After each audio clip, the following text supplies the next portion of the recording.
Сте го гледале ли филмот Како да си го промениш името на сопствената земја? Многу добар филм. Жанрот е трагедија. Ти доаѓа да заплачеш од мака.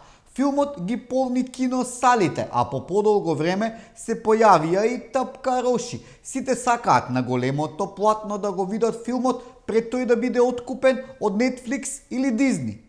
Нестрпливи се да го видат главниот лик во овој филм, кој си го шитнал името на сопствената земја и око не му трепнало, а се колнеше во жицата на гитарата. Дека оти додека е жив, додека го дише овој македонски воздух, не му паѓа на памет да го промени името на Македонија.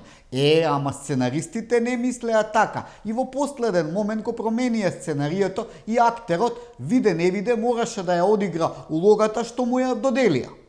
А не е тежок на убедување, особено ако за тоа се добива голем хонорар, а нашиот Шојк не е гадлив на пари. Спомнуваше дека и финансиерите не е лошо да дадат и еден грчки остров, ако треба и керката ќе ја омажи богато.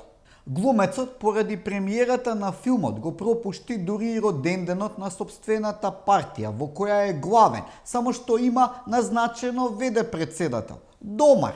Се збори дека со него имаат бизниси во Блискиот Исток, ама се збори, не дека е точно.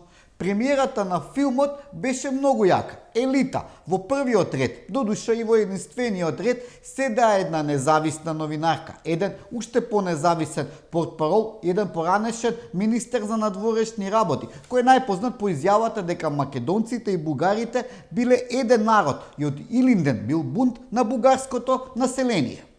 Седнати во темница со нажалени лица не баре се на парастост, а не на премиера на филм. Откако критичарите го изгледаа филмот, предвидуваат дека тој ќе биде представник на Грција за Оскар, а наградата за најдобар филм ќе ја поделат Алексис и Зоранис. Гледате како животот си ги мести коцките? Откако пред неколку години за волку му избега Нобеловата награда за мир, сега ќе ја добијат највисоката филмска награда, што се вели правдата е спора, но достижна.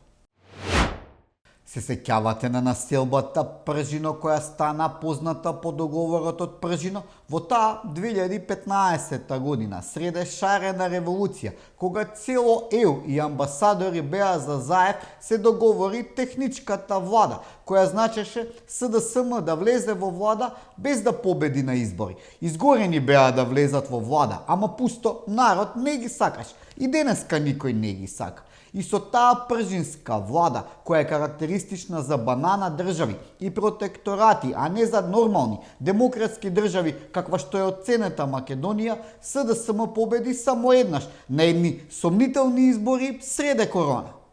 Не ли е убеден дека ќе победи на следните избори, а згора на тоа и да се укине, техничката влада ќе важи за следните избори, а ќе се укине за тие потоа, а до тогаш Венко ќе ја има власта, нели, во кукиниот совет. Дека Венко не живее во реалноста, доказ е тоа што се скара и со еден од своите градоначалници, а што има само 5-6, туку сега се кара и со оној од Крива Паланка, па уште и го навредува дека не можел да прибере 10 крави, а не пак дека ќе се грижи за еден рудник. Бугарскиот европратеник Андреј Ковачев уште еднаш ни покажа дека внесувањето на бугарите во уставот нема ништо да смени во односите меѓу двете земји и дека суштината на спорот се идентитетските прашања, а не уставните. Тој великодушно ни порача дека никој не ни забранува сега да се нарекуваме македонци, но не смееме да кажуваме дека нашите баби и дедовци биле македонци. Ние проблем с основното човешко право на жив човек да се самоопредели. Ако някой дойде при вас и каже, аз се чувствам етнически македонец, кой съм аз да му кажа, не, няма да се чувстваш така. Но ако той каже, аз се чувствам етнически македонец, защото баба ми, дядо ми в 5 поколения назад всички са били етнически македонци и всичките изброени преди малко също са били такива и нямали нищо общо с България, то това е, бих казал, и сериозна гавра с починали хора, които няма как да се защитат. За крај на овие 5 и нешто минути и нас во Република, како на министерот за надворешни работи Тимчо Муцунски, ни олесна откако Трамп го преживеа новиот атентат, како мачка со 9 животи е. Господ да ја поживее Америка, а и Македонија со вакви светски лидери.